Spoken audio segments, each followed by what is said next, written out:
saya punya dua orang teman, dua panelis yang akan membantu saya untuk menjelaskan konsep daripada pivot dan business reset button pada hari ini. Yang pertama adalah seorang teman yang tadi saya sebut, pemain basket, namanya adalah Thea Magdalena, seperti di screen sudah ditunjukkan. Dia adalah founder daripada jamuan.id. Cerita pivot dia apa secara singkat? Tahun 2015, dia bergabung dengan bisnis keluarganya. Bisnisnya adalah trading, tapi 1 tahun kemudian, dia masuk ke dalam dunia startup dan buka catering. Kemudian tahun 2017, 1 tahun kemudian lagi, membangun perusahaan fintech. Dan sekarang sejak dari tahun 2020 memiliki 3 buah perusahaan, yaitu adalah Kana Catering, Jamuan, dan Kana Petit, yaitu adalah di dunia fashion. So please help me welcome Thea, kasih tahu sama dia that he is appreciated and she is welcome di dalam ruangan ini.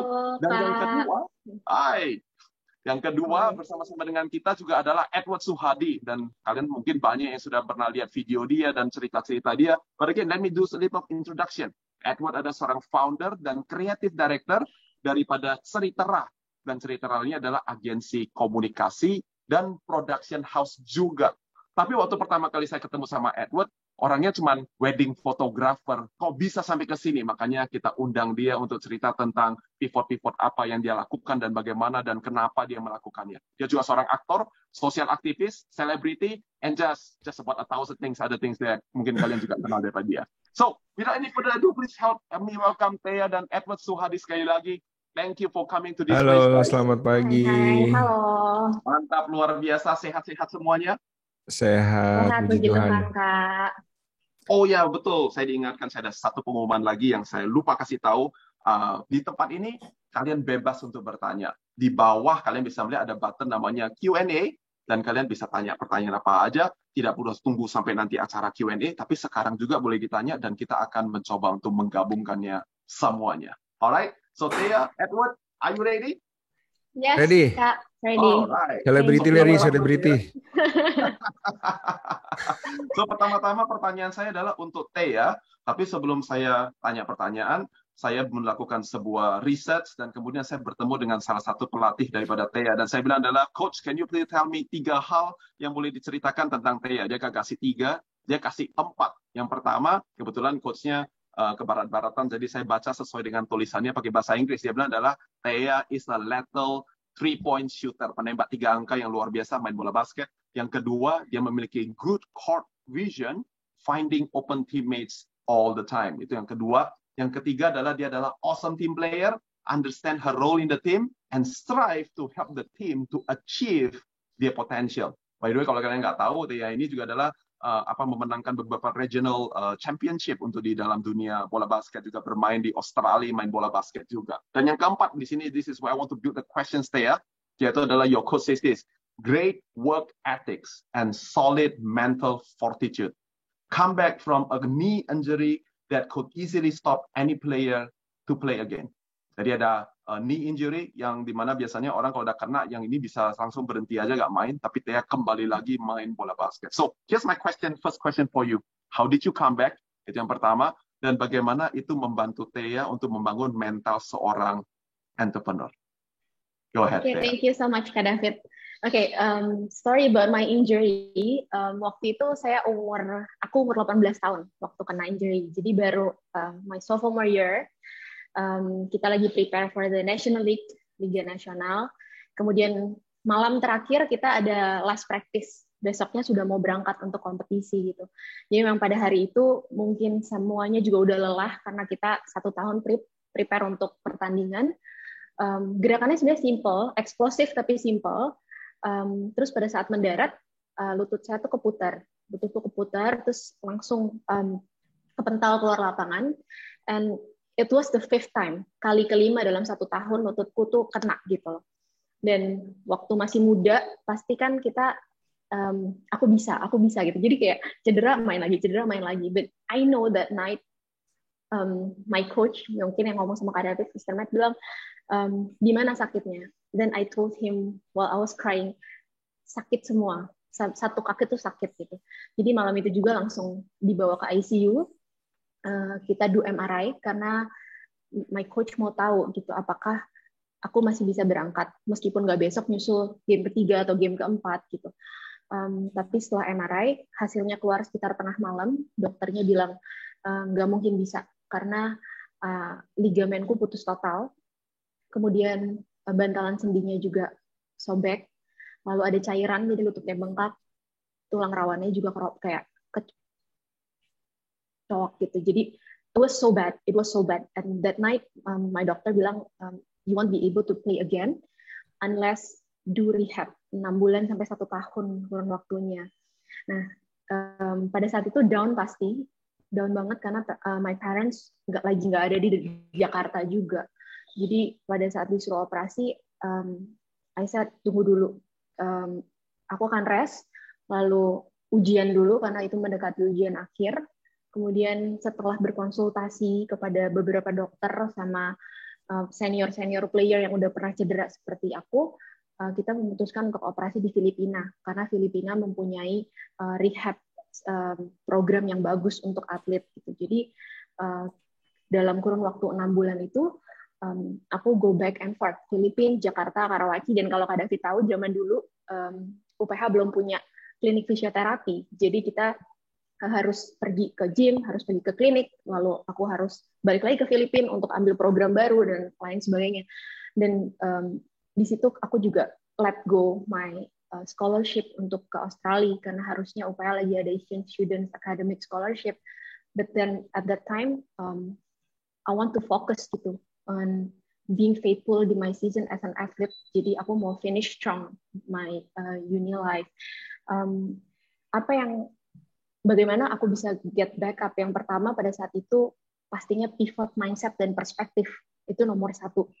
Dimana aku percaya sama karakter Tuhan yang baik, karakter Tuhan yang benar dan berdaulat, dan aku memilih untuk berfokus sama bukan problemnya, tapi karakter Tuhan, bahwa dalam setiap musim kehidupan kita, part kita adalah untuk setia, untuk faithful, dan bisa excellence, karena pada akhirnya apapun yang kita alami di dalam kehidupan, peran apapun yang kita sedang jalani, itu merupakan kendaraan untuk kita bisa memenangkan mahkota kehidupan. Kalau role aku pada saat itu adalah menjadi pemain basket, ya aku harus faithful untuk bisa excellence gitu. Kalau aku masih ditaruh di desire dalam hati aku untuk menjadi seorang atlet, aku harus get back strong. Aku harus kaki dari yang nggak bisa gerak, benar-benar belajar jalan lagi, belajar tekuk, belajar lurus, lari, squat, agility itu dilewatin aja, karena pada akhirnya kan musim kehidupan aku untuk main basket nggak akan selamanya kayak gitu. Yang ketiga, expecting to learn something from the season gitu. Jadi yang bisa aku tarik benangnya, kalau bagaimana itu bisa dikaitkan ke dalam bisnis sekarang ini, ya dalam musim kehidupan berat ataupun tidak, itu Tuhan pasti punya rencana untuk kita bisa belajar sesuatu. Dan kalau di musim pandemi kemarin, perspektif aku yang pivot itu adalah tentang blessings, di mana blessings itu tidak melulu perkara berapa banyak berkat secara materi yang kita dapatkan gitu dalam setiap musim. Tapi ternyata Tuhan itu juga memberikan berkatnya lewat hikmat, lewat kreativitas, lewat kekuatan, lewat kesehatan, lewat comfort yang Tuhan kasih lewat Roh Kudus gitu. Jadi menurutku poin nomor 1, bagaimana kita get back up from, kalau aku waktu injury, kalau teman-teman semua di sini ada dalam masalah atau challenge lainnya, yang pertama mindset sama perspektif harus di pivot dulu menjadi mindset dan perspektifnya Tuhan. Gitu. Karena pada dasarnya ketika kita punya sukacita dalam hardships, kita pasti bisa punya patience di Roma 5 ayat 3-4 berkata seperti itu. Kita punya endurance, seperti pada saat aku melatih ototku untuk bisa punya endurance pada saat basketball game. Now I have to train my spiritual muscle. So in times of pandemic, in times of challenges, kita bisa endure the pressure gitu. Akhirnya kita punya kematangan spiritual dan kita bisa tetap punya harapan sama fokus kepada eternal salvation dalam setiap musim kehidupan gitu.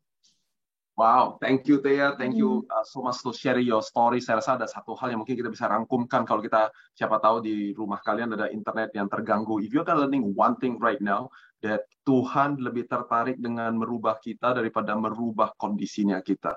Karena ternyata Tuhan dulu, sekarang, dan selama-lamanya pasti lebih besar daripada segala problem yang sedang kita alami dalam kehidupan kita. Amin. Thank you Thea for sharing this story. Nah, sekarang saya mau pergi kepada Edward. So Ed, your story is you didn't have any knee injury in your career, you were just doing perfectly fine, ya kan, jadi wedding photographer, udah juga jadi apa maksudnya, you are successful, sukses dalam bidang yang kalian lagi kerjakan. Tapi kemudian Edward juga tetap melakukan pivot di dalam karirnya Edward. So my first question for you is like, bagus-bagus ngapain pivot, Ed? Ya, thank you David, thank you juga Thea. Hello everyone, good morning. Ya, aku motret kayaknya mulai dari 2002-2003 gitu ya. Terus ingat banget mulai dari nggak tahu apa-apa, terus mulai motret lah intinya, long story short. Jadi lumayan oke waktu itu ya, kayaknya ada juga mungkin banyak couple saya juga mungkin di sini ya dari dulu motret. Tapi kira-kira di tahun 2011, 2012 gitu ya, after 10 years, ada satu rasa bahwa kayak I stop learning gitu ya, kayak Business is not also very good juga waktu itu karena ada elemen lain di dalam perjalanan entrepreneurship saya. Kemarin kita ngobrol ya David waktu lagi kita bareng-bareng setup untuk ngobrol hari ini bahwa I learn something ya, bahwa dulu tuh ada yang nama sebagai businessman entrepreneurship itu ada tiga tahap. Yang pertama itu menjadi seorang mekanik, di mana semua kita kerjain sendiri. Nah ini yang sering kali terjadi ya teman-teman, fotonya bagus, jadi fotografer aja lu gitu ya, masakannya enak, jadi catering aja lu gitu kan, dan nothing wrong with that gitu. Semua selalu mulai dari mengerjakan sesuatu yang dia suka lakukan dan dia jago lakukan. Untuk for a lucky few, mungkin kayak David gini ya, itu darah bisnisnya udah kental banget, mungkin journey-nya rada beda ya, dia langsung bisa see the dots connecting gitu ya. Tapi I think for 90% of us selalu entrepreneurship mulai dari itu. Mulai dari apa yang lu suka, terus kayaknya bisa diduitin nih, kira-kira gitu. Jadi kita semua mekanik pertama. Lalu kita punya staff, ya kita mulai punya staff, mulai punya tim 1, 2, 3, 4, 5 orang. Nah kita menjadi seorang manajer. Nah, di sini yang biasanya banyak orang nyangkut, termasuk saya. Waktu 10 tahun pertama kali bisnis saya itu, saya nyangkut di sini. Karena yang dipikirin day to day, daily, nggak berani hire orang, semua mau dikerjain sendiri. Ini kayak banyak yang langsung kesentil nih ya. Semua mau dikerjain sendiri, kalau bukan gue yang pegang pasti jelek, nggak percayaan, kualitas barang mesti paling bagus, website mesti paling cepat, Instagram mesti paling licin gitu ya. Dan biasanya kita nyangkut di sini di nomor 2. Nah, breakthrough saya itu waktu di tahun 2012-2013 aku ketemu partners, teman-teman di JPCC juga yang akhirnya mengangkat saya jadi entrepreneur, jadi mekanik, manager, entrepreneur. Nah, ketika saya jadi entrepreneur, nggak gitu jago juga, banyak belajar, tapi suddenly pikiran dulu terbuka ya bahwa if you want a good operation you hire a good manager gitu. If you want to banyak seringkali error terjadi, you clean up the system gitu. Nah, balik pertanyaan David, sorry ngelantur dikit nih ya, bahwa gue 10 tahun itu jadi mekanik aja dan akhirnya rasanya juga mentok. Dan foto wedding itu juga salah satu kerjaan yang it's a ritual, right? It's a sacred ritual. Jadi from A to Z itu mirip. Jadi kayak you go to the football field, permainannya sama mulu gitu. It's okay. Aku belajar banyak banget 10 tahun, bahkan cerita nggak mungkin terjadi sekarang kalau aku dulu nggak mau motret wedding ya. Cuman I stop learning and aku bisa merasa kapasitasku pun pelan-pelan juga udah naik, baik dari segi bisnis, baik dari segi komunikasi, baik dari segi karakter, endurance, sehingga ketika pivot itu terjadi, memang direncanakan, memang kita rencanakan kayaknya gue apinya udah nggak kayak dulu lagi deh gitu ya. Api udah nggak kayak dulu lagi. Tapi ketika mau pindahnya juga bukan sesuatu yang jauh banget. Kalau teman-teman yang ngikutin perjalanan karir saya dari awal tuh aku motret, nulis, dulu waktu punya wedding bisnis itu juga bikin iklannya udah nyeleneh-nyeleneh. Habis itu aku ada satu batu loncatan sebetulnya, political activism waktu itu. Jadi waktu lagi zaman rame-rame pemilu 2012, 2014 gitu ya. I pour my heart out dan itu akhirnya jadi kayak batu loncatan yang akhirnya sekarang memampukan saya jadi sebuah agensi komunikasi gitu. So what I'm trying to say is pivot itu terjadi ketika kita sebetulnya siap the right way ya. Mungkin karena konteksnya sekarang lagi pandemi, people mau nggak mau harus pivot gitu ya. Tapi the right way to do it menurutku adalah memperbesar terus kapasitas kita. Sesuatu yang Jeffrey banyak invest di hidup saya, bahwa saya ingat bahwa saya jangan mikirin mau kemana, tapi saya perbesar apa yang saya bisa gitu. Nah, ketika kita makin bisa, tiba-tiba pilihannya tuh banyak sebetulnya, dan you just have to choose one dan learn. Mungkin salah, tapi pasti kalian bisa improve day to day. Mungkin itu kali, David ya, kenapa aku pivot. That's really good. And saya mau angkat langsung di tempat ini karena beberapa orang sekarang ini bilangnya adalah saya punya ide yang bagus, makanya saya mau start a business. Atau saya melihat ide lain yang bagus atau sebuah kesempatan yang bagus, makanya saya mau pivot. Kayak begitu. So let me direct this to Thea right now and asking you, Thea, dari pemikiran tentang mekanik, manager, dan entrepreneurial. If we are listening to Edward lagi bilang bahwa adalah it start from me. Ya, saya bukan lagi cari kesempatan di luar, tapi saya lagi sibuk memperbesar kapasitas saya. Makanya saya dapat opportunity ini, dan 10 tahun kemudian saya bisa bergerak dari mekanik, dari manager, dari entrepreneur, atau dari wedding photographer sekarang menjadi agency dan production house. So I wonder if for you, Thea, do you feel the same way, atau you are saying that, it's because of, I don't know, maybe because ada ide yang cemerlang, ada opportunity yang besar. What is your story? Okay, aku couldn't agree more sama Kak Edward ya. Maksudnya ketika kita berusaha untuk memperbesar kapasitas kita sekarang dan do our best in this season, sebenarnya pintu dari timingnya Tuhan untuk buka pintu itu it will come gitu. But if you ask me what triggers me to be entrepreneur, karena dulu aku juga pernah kerja professional work and now I decided to be an entrepreneur. Yang pertama adalah I feel like there is no growth in comfort gitu. Jadi pada saat kita sudah menguasai satu bidang dan kita sudah terbiasa dan kita sudah end to end-nya sudah bisa, waktu itu aku mempunyai awareness bahwa aku punya kebutuhan untuk belajar lebih dan aku punya ketertarikan tersebut untuk belajar lebih. Dan nomor 2, YPCC juga ajarkan gitu, dimana where skills meet passion, biasanya it takes two to tango, skills and passion, do it gitu. Dan seperti yang kayak tadi Kak Edward bilang, pintu-pintu itu akan terbuka sendiri. Of course kita jalan ini harus dengan excellence and effort gitu, 100% at all times gitu kan. Nah, dan aku juga belajar bahwa ketika ngejalanin ini kita butuh yang namanya Tarzan Principle. Di kelas Community of Believers kita juga belajar di mana ketika kita sedang merencanakan sesuatu, kita mau pivot atau mau melakukan keputusan yang besar, kita harus pastikan kita pegang di depan baru kita lepas yang di belakang gitu.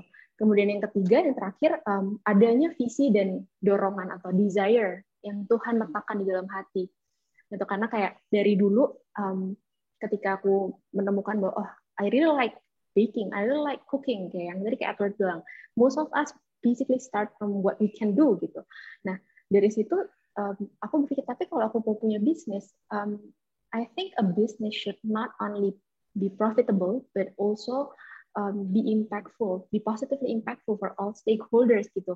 Jadi di situ aku punya vision and desire bagaimana tetap bisa berdampak positif buat stakeholders. Siapa stakeholders? Itu the shareholders, the partners, staff. We treat them as family, bukan orang yang pergi dengan kita dan kita nggak hargai. Dan also kita mau give back to society and customers gitu. Dan contohnya kalau di jamuan, mungkin aku bisa bawa cerita di mana kita sedang bekerja sama 2Nyam. Mungkin Kak David, Kak Edward pernah dengar 2Nyam. Dia adalah sociopreneurship yang bergerak di Flores, Nusa Tenggara Timur, membudidayakan ibu-ibu di sana untuk mempunyai penghasilan dengan cara menganyam tas, menganyam sandal, menganyam dompet, lalu dijual di kota-kota lain dan mancanegara. Nah, pada saat saya ngobrol sama foundernya, waktu itu kebetulan teman saya, di situ saya menemukan gap yang bisa kita isi, di mana anak-anak dari ibu-ibu tersebut itu angka malnutrisinya tinggi sekali. Jadi saya mencoba untuk mengekspresikan apa yang Tuhan taruh dalam hati saya, di mana kita bekerja sama dengan mereka untuk membantu angka kecukupan gizi. Jadi kita mengkonversi sebagian penjualan ke paket makanan sehat yang akan dibagikan untuk mereka, gitu, untuk mereka punya stunting program. Jadi if you ask me what triggers me to be an entrepreneur, it's the vision and desire in my heart yang Tuhan taruh sih, Kak. Very good. Jadi ada vision, ada desire yang Tuhan taruh di hatinya Thea. Dan kemudian ada, tadi saya suka skill, bertemu dengan passion. Ini zaman dulu kalau teman-teman nggak tahu, dan tadi disebut COB, COL, itu adalah kelas yang sekarang namanya adalah plan, serve. Jadi ini anak JPCC itu land semuanya luar biasa. Right? So, Edward, so here's what I feel like it is sama ya dari Thea dan juga dari Edward. Kalian terus cerita tentang the people that are in your life that is doing all this impact sehingga kalian ada di tempat di mana kalian berada. So I want to pick up one subject yang Edward sempat ngobrol-ngobrol sama saya, yaitu adalah pada saat Edward bilang sama saya bahwa adalah fit. Sebenarnya cuman medianya aja yang berbeda. Dulu saya pegang kamera jadi tukang potret istilahnya quote unquote, tapi sekarang saya masih pegang video kamera tapi untuk production. Tapi ada sesuatu yang menghubungkan istilahnya bisnis yang lama atau pekerjaan yang lama dengan bisnis yang sekarang. And that's the reason why you call your company namanya adalah Ceritera. Kayak begitu. So I want you to elaborate a little bit. Apa sih yang menyamakan antara kerjaan lama, if you may, dengan kerjaan yang sekarang ini? Ya, mungkin aku mulai dengan cerita ya. Aku suka banget cerita ini. I read it somewhere, I forgot. Namanya Helsinki Bus Theory ya. Kalau mungkin pernah dengar di podcast somewhere. Jadi dia bilang, nggak tahu kenapa yang dipilih kota Helsinki ya, cuman pendengarnya Helsinki Bus Theory. Cuman dia bilang begini, bis yang keluar dari stasiun besar ya, bis itu selalu arahnya sama. Bener nggak? Maksudnya exitnya kan cuma satu ya, jadi ada 20 rute, semua bis pasti keluar lewat situ. Dan biasanya for the first 500 meter, 1 kilometer, bisnya itu kan jalannya sama terus dulu gitu ya. Jalannya kalau lihat peta MRT atau subway kan garisnya banyak dulu tuh. Nah, seringkali yang terjadi kita ngelihat kiri kanan kok semua orang jalannya sama kita gitu ya. Dan yang kita mau something different, berbeda supaya kita bisa dapat kita bisa menang dari kompetisi gitu ya. Jadi kayaknya salah deh. Dan kita akhirnya putar balik, masuk lagi ke stasiun. And what happens is, setiap kali kalau kita hanya membandingkan kiri kanan kita kan selalu muter-muter di kilometer pertama aja. Padahal kalau kita meneguhkan hati, di kilometer kedua yang terjadi, bis tadi mulai bercabang, bener nggak? Rutenya mulai bercabang. And then di kilometer kelima mungkin yang 5 yang ini mulai bercabang lagi. And then sampai pada akhirnya semua trayek tentu nggak ada yang pergi ke tempat yang sama. That's why they make it trayek bis ya. Jadi seperti jemari gitu ya. And I really like penggambaran dari cerita ini ya, bahwa kalau kita meneguhkan hati dan jujur sama diri sendiri ya, what you are good at, what you are lousy at gitu ya, what is your passion, hal-hal nggak nyaman apa yang lu nggak mau lakuin. Kalau itu lu teguhkan hati, suddenly nanti kalian akan lihat dari 20 tiba-tiba jadi tinggal 10. Terus tiba-tiba jadi tinggal 5, 3. And then suddenly you're the only one there gitu. Dan ini kesaksian saya juga bahwa si Ceritera ini malah having a very good year di masa pandemi. Lucu ya. Jadi dan kalau teman-teman kerja di marketing di mana-mana gitu selalu bilang gini, pokoknya kalau mau storytelling anget-anget emosional gitu cari si Edward deh sama Ceritera gitu. Jadi di trayek bis itu, di trayek anget-anget emosional itu cuman saat ini mungkin cuma ada 1, 2, atau 3 agency aja. Dan it's good for business of course ya, ketika orang butuh sesuatu yang muncul di kepala mereka nama kalian gitu. Nah, cuman untuk sampai trayek bis itu sampai ke sana, it takes a lot of time gitu. Dan aku suka ada kalimat juga yang aku pernah dengar, you cannot microwave time. And I really like that gitu ya, bahwa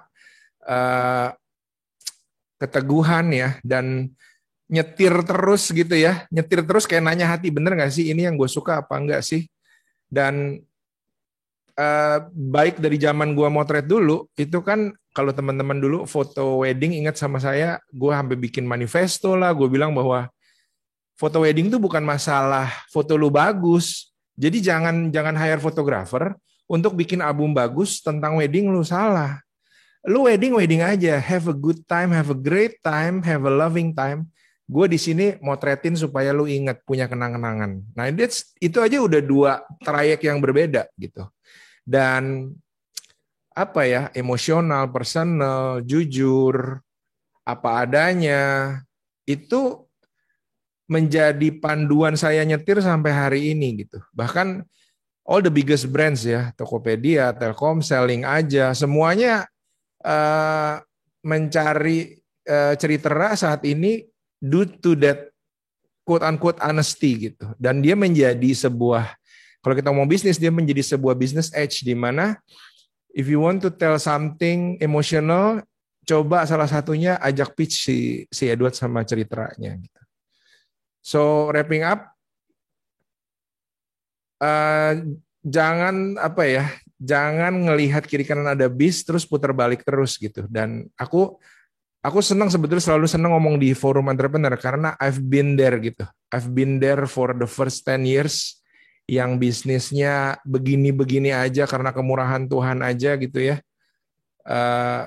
Tapi ketika akhirnya saya konfront hal-hal yang saya nggak suka, belajar diomelin orang, merendahkan hati, melawan ketakutan, dan kalau nggak suka kerjaannya nggak diambil, kalau suka kerjaannya kerjain 200%, akhirnya itu membentuk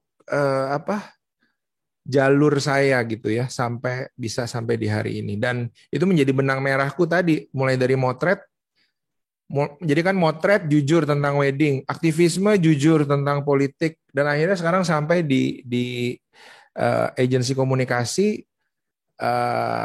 brand suka sama si Ceritera karena dia bisa kawinin tentang jualan sama kehidupan sehari-hari, dan there's value in the business for that gitu. Itu sih David.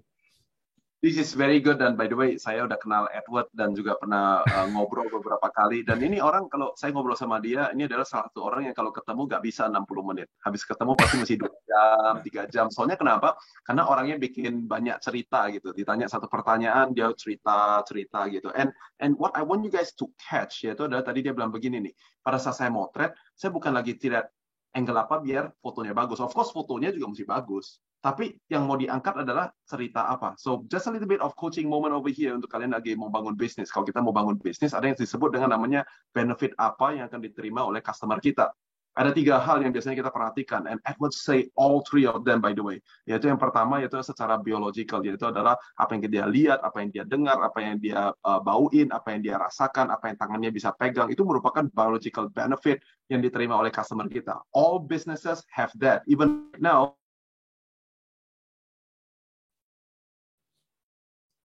Ya, Teh.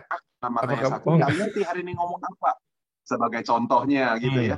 Yang kedua namanya adalah social benefit. Ya kan, bahwa ini menunjukkan ini kelasnya seperti apa. That is called social benefit. Dan yang ketiga yaitu adalah personal benefit. Nah, Edward melakukan ketiga-tiganya sebagai seorang wedding photographer, dan kemudian juga melakukannya sekarang sebagai agency di Ceritera, juga melakukan ketiga-tiganya. Walaupun mungkin pangsa pasarnya mungkin berbeda. So, untuk memberikan sebuah contoh, dan yang saya yakin ini timely message anyway untuk kita-kita yang lagi mengalami pandemi COVID-19, dan juga untuk menunjukkan apa artinya mendapatkan benefit ini, kita akan memutar sebuah video yang dibikin oleh Edward baru-baru ini menggunakan congklak untuk cerita tentang penyebaran daripada COVID-19 ini sebetulnya seperti apa sih. So I'm going to allow you guys to watch this video for a few seconds.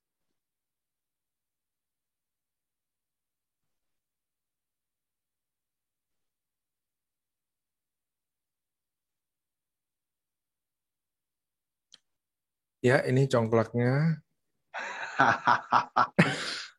Biasa kalau di panggung ngobrol nih. Gimana, David? Oh, udah. Alright, this here.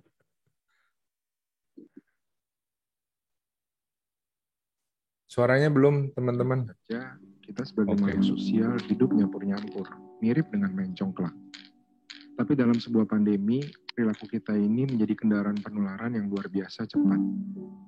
Jikalau ada seseorang terinfeksi COVID-19 dan masuk ke dalam sebuah lingkaran, kemungkinan besar orang-orang di lingkaran tadi akan ada yang terinfeksi, apalagi dengan varian Delta baru yang lebih menular. Nah, setiap orang terinfeksi ini akan bertemu lingkaran-lingkaran mereka yang lain, yang akhirnya menularkan orang-orang di lingkaran itu, dan semua orang di lingkaran-lingkaran ini nantinya akan menularkan ke lingkaran mereka sendiri-sendiri lagi. Inilah yang namanya pertumbuhan eksponensial. Jumlah penularan itu bukan karena penambahan, tapi karena pengalian.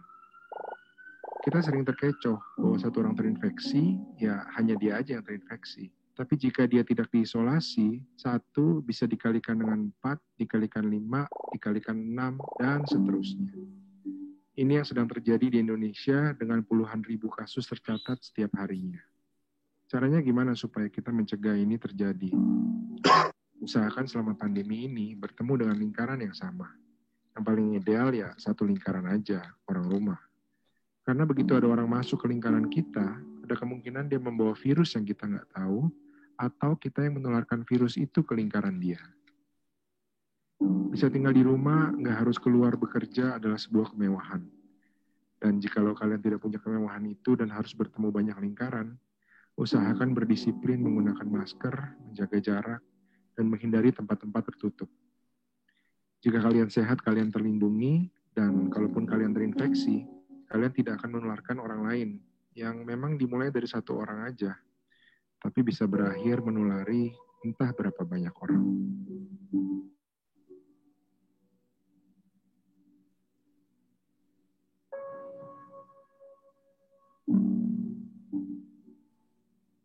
Alright. Ya. Oke, bisa kasih apresiasinya kalau kalian belajar sesuatu. Luar biasa. Thank you, Edward, for doing this video. Nah, sekali lagi saya mau menjabarkan apa yang barusan saya katakan. Teman-teman kalau mau mencatat ya, secara visual, secara pendengaran. Ya, coba kalau tadi David yang ngomong kayak gitu. David kalau ngomong nggak bisa kayak gitu, tenang-tenang. Nggak bisa. Tuh, gitu. Agak beda sedikit gitu ya. Jadi, again, biological benefit perlu kita pikirkan sebagai entrepreneur. Yang kedua adalah social benefit. Kata-kata seperti nggak keluar itu adalah sebuah kemewahan. It talks about social benefit.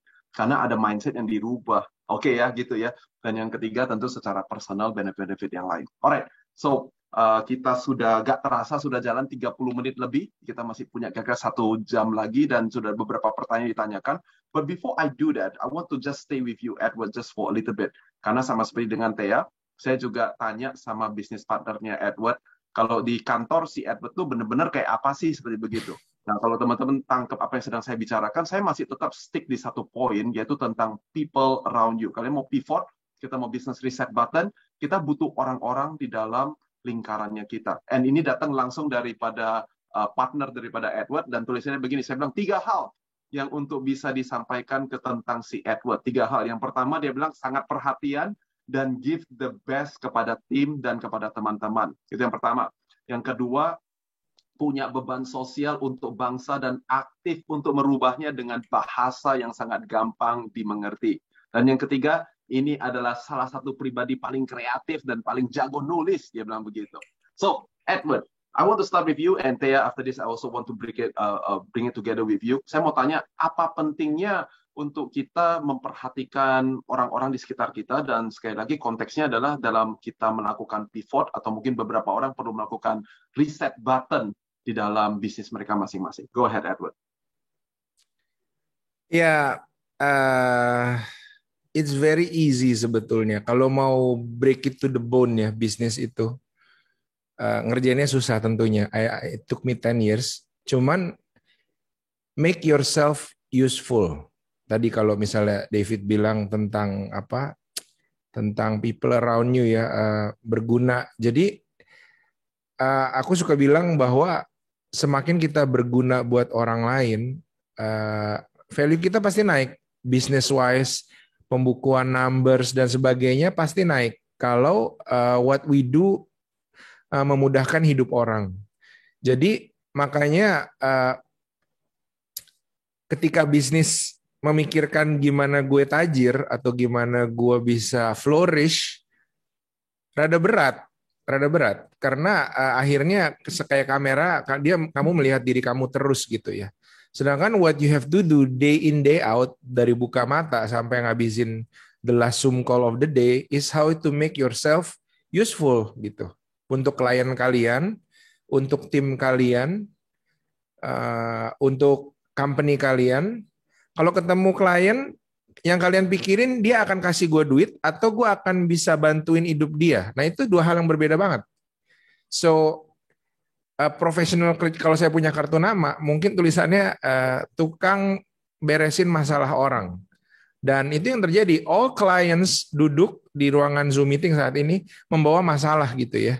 Masalah baik masalah market, masalah bosnya nggak suka ini, tapi dia harus kerjain ini, masalah kita pernah bikin iklan ini nggak jalan, jadi everything tentang masalah.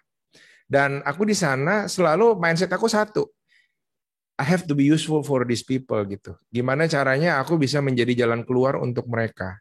Jadi urusan duit, laba dan sebagainya tentu penting, tentulah ya, nggak mungkin for a company yang isinya puluhan orang, munafik sekali tentunya ya kalau itu nggak penting. Cuman day in day out di kepalaku visiku itu adalah how can I be useful, solve my clients' problems, how do I solve my company's problems, dan how do I solve my team's problems gitu. Dan ketika fokusnya adalah membantu orang, you know, day in day out, lu ngurusin diri lu belakangan, terus kapasitas lu makin lama makin naik.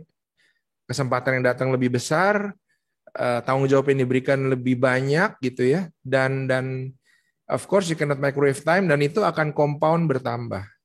Dan mungkin itu satu ya tentang berguna buat orang. Yang kedua, kayak tadi David bilang mengenai partners ya.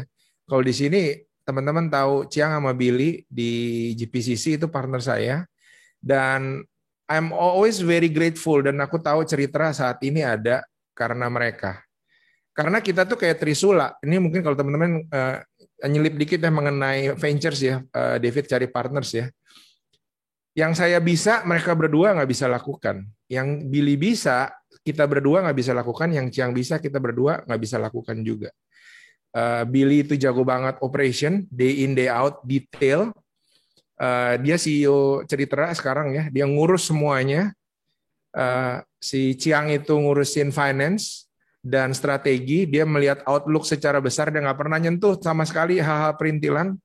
Nah saya jadi pemimpinya, saya memberikan rasa si senimannya gitu. Nah jadi kalau balik tadi, how do you find great partners gitu ya? Semua orang kan kepengen ya David ya, benar nggak? Pengen cari great partners. It's very easy juga teman-teman.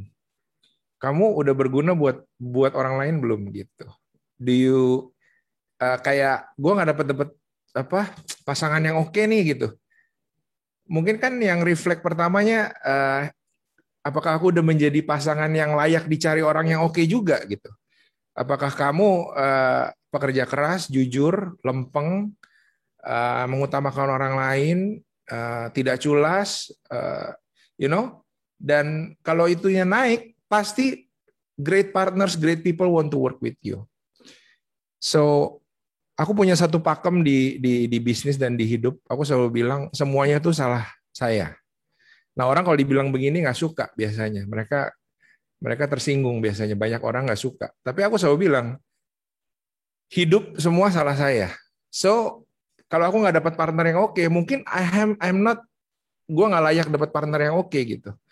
Mungkin kalau klien pada nggak balik, bukan karena klien yang blow on, tapi karena I didn't deliver the last time. So it's liberating justru. Kalau kita selalu menyalahkan orang lain, aku selalu bilang ya, misalnya ini kesalahan nih.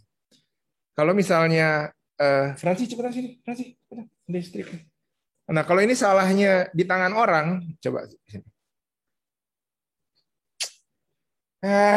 Ini gara-gara partner gue geblek, klien gue blow on gitu ya. Selalu nyalahin bos gue brengsek gitu ya. Jadi yang kita salahin ada di mana salahnya? Di tangan orang. But if you take that responsibility, semuanya ini salah saya, di tangan saya. Kesalahannya sekarang, can you do something about it? Because it's in your hand. You can do something about it. Jadi, mempunyai mindset semua salah saya justru membebaskan kamu, bukan menyalahkan kamu. It's totally opposite. Ketika lu menerima bahwa ini semua salah lu di tangan lu, you can do something about it. So, mungkin pesanku, salah satu pesan paling pentingku mungkin buat teman-teman, stop nyalahin orang. Stop nyalahin orang.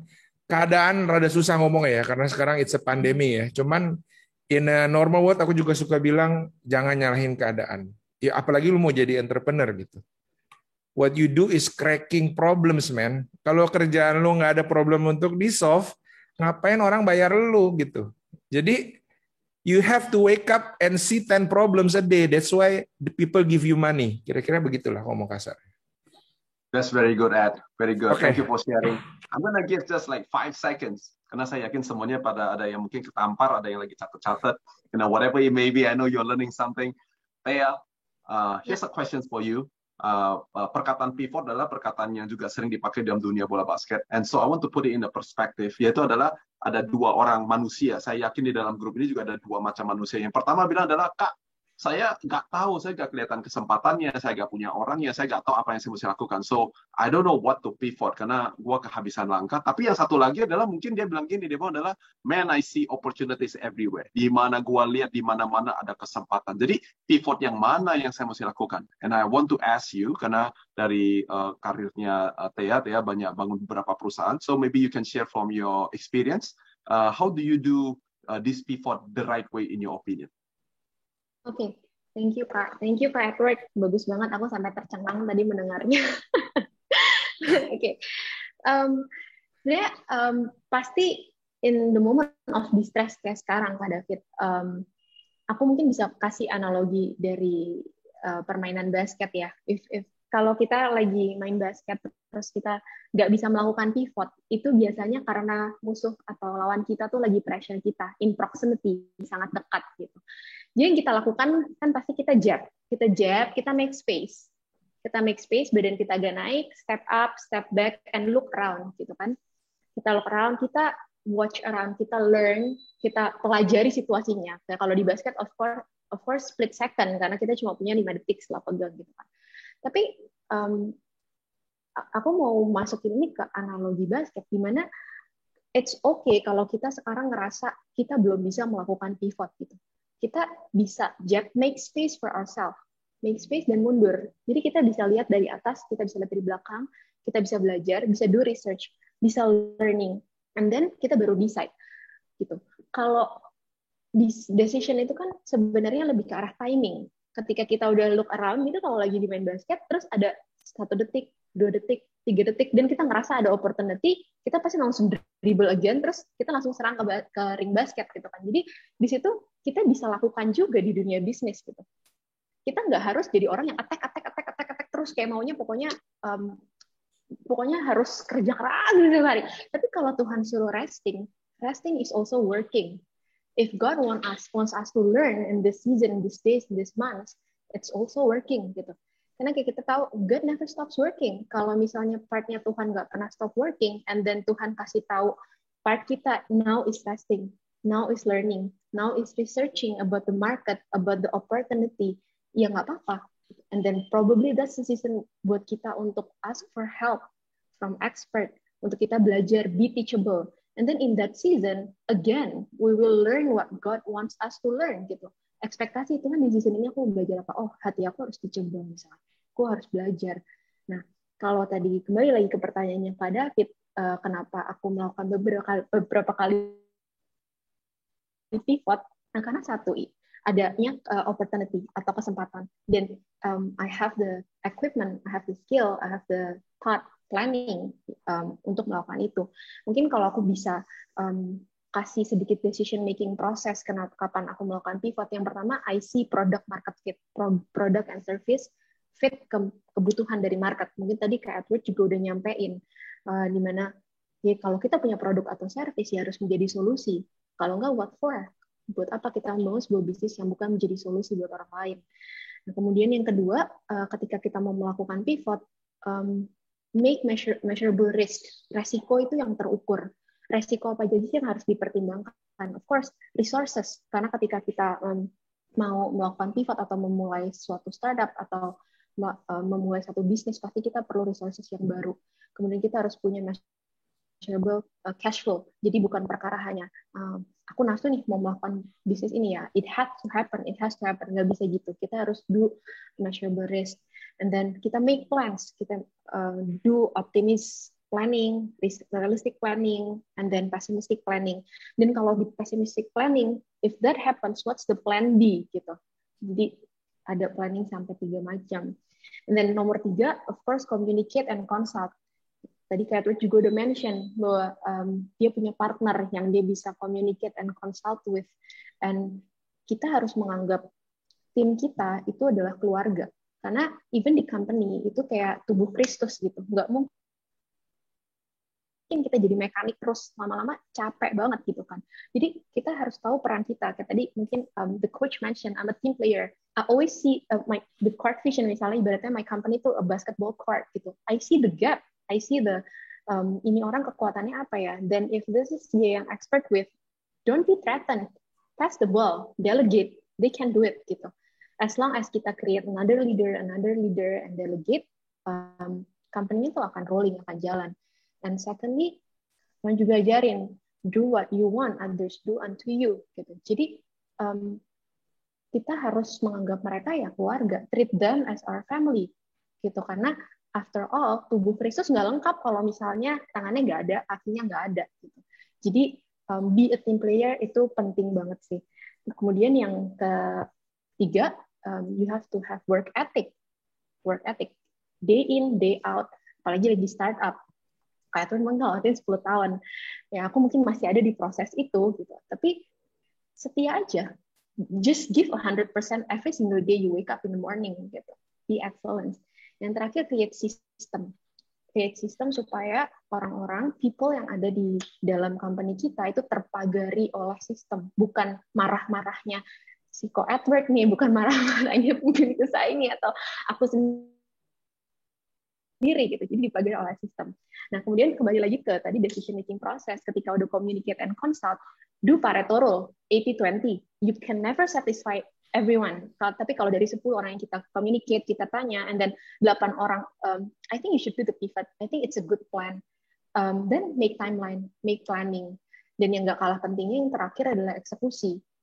Ketika kita udah memutuskan eksekusi, itu udah beda lagi. Planning itu gampang, tapi ketika eksekusi, segala sesuatu nggak bisa berjalan sesuai yang kita inginkan 100%.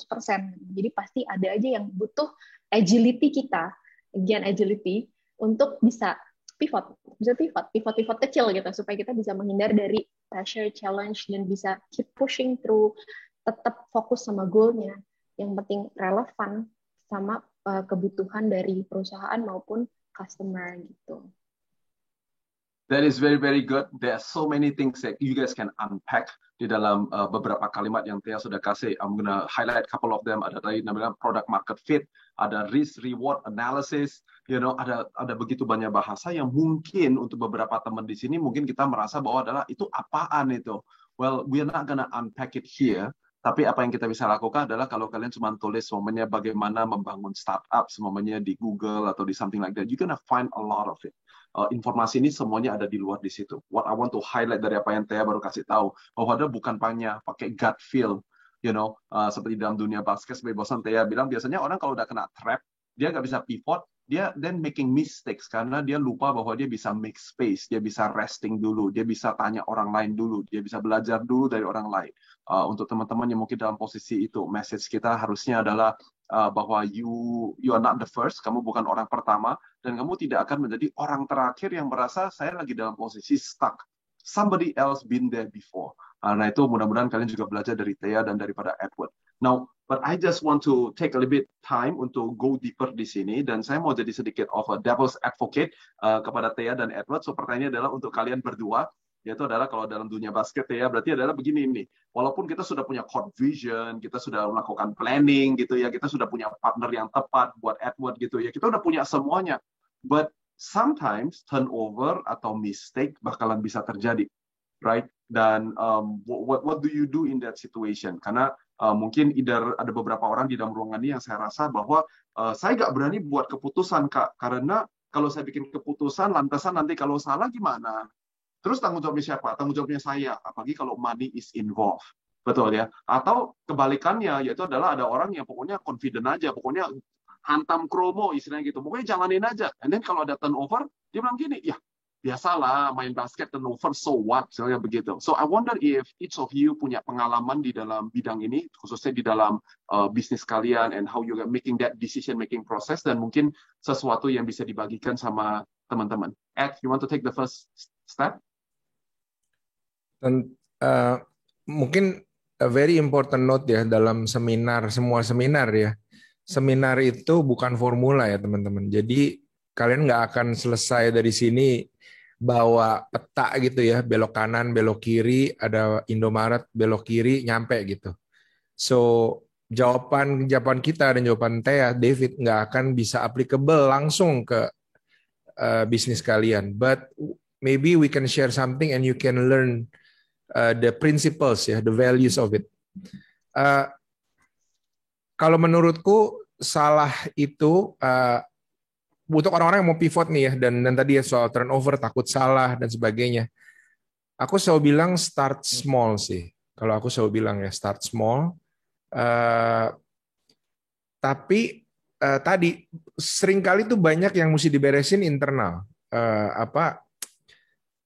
Mengenai tadi ya, nomor satu deh, I want to make money or I want to solve people's problem. Itu aja. If you start something, entah apalah, catering, jasa bersihin sepatu, atau jadi tempat agency headhunter, whatever it is. Selama ini apa sih, kalau di buku entrepreneurship sering baca ya, scratch your own itch gitu ya. Garuk sendiri, apa sih bahasa Indonesia? Garuk gatel lu sendiri katanya ya. Gatel lu sendiri. Iya, garuk gatel lu sendiri, scratch your own itch gitu ya. Kenapa sih nggak ada catering yang murah, sehat, terus enak gitu? Dari situ aja bisa dimulai, but always start small. Dan selalu setia sama proses, dan kebanyakan orang tuh termasuk saya tentunya ya, kepengennya cepat. Cuman aku selalu bilang begini, kalau ngerjain sesuatu itu, mata jangan ke depan. Karena kalau mata ke depan, boleh sesekali mata ke depan tentunya ya, namanya kita mau jalan mesti lihat ke depan. Tapi seringkali yang di tangan ini nggak dikerjain dengan baik gitu. Jadi lagi ngerjain gini, ini kok dia udah bagus ya, gimana ini? Jadi jadi begini terus nih kerjanya, dan barang di tangannya ini nggak bagus.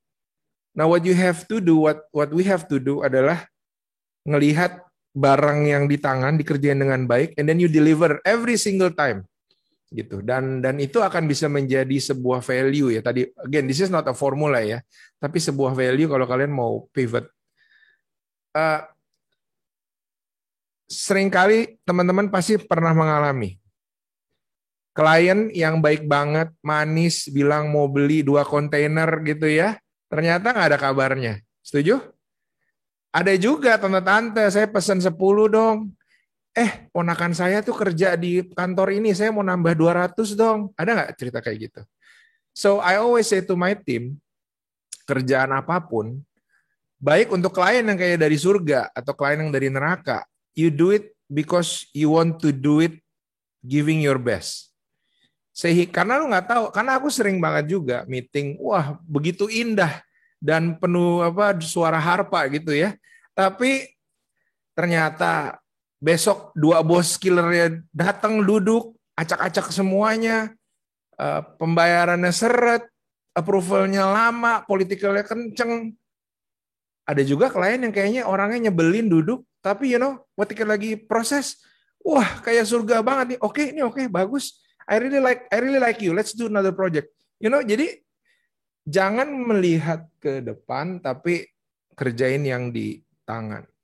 And you always start small. Dan buat teman-teman yang udah turnover tinggi, operation punya keluarga dan sebagainya, aku paham nggak semudah teman-teman yang masih muda. Nah, kalau aku suka bilang sama teman-teman masih muda, hidup cukup dulu gitu ya. Hidup cukup dulu sehingga keputusanmu tidak disandera oleh uang, sehingga keputusanmu tidak disandera oleh uang.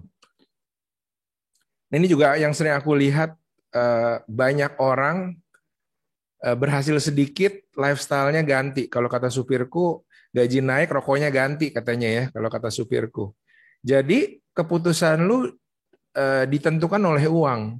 Uang itu, walaupun kalau udah bosen dengernya dalam seminar entrepreneurship ya, akan datang. Saya bisa jujur bilang, mungkin saat ini saya lagi menikmati benih yang saya tanam udah 15 tahun ini gitu ya. Tapi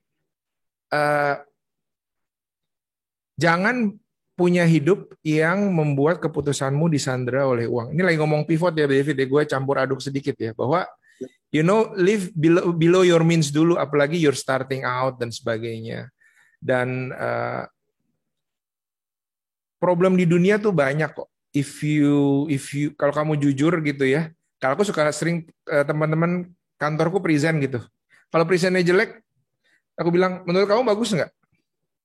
Biasanya jeda dulu ya, 10 detik ya. Habis itu, enggak sih kok. Terus kenapa lu kasih lihat gue? Gitu kan. As in sama. Catering lu tuh enak nggak sih? Gitu. Sebetulnya kagak enak sih. Menurut lu 89.000 kemahalan nggak? Mahal sih. Nah seringkali orang tuh nggak mau jawab jujur terhadap diri sendiri. Dan if you can start answering honest questions, giving honest answers to these difficult questions,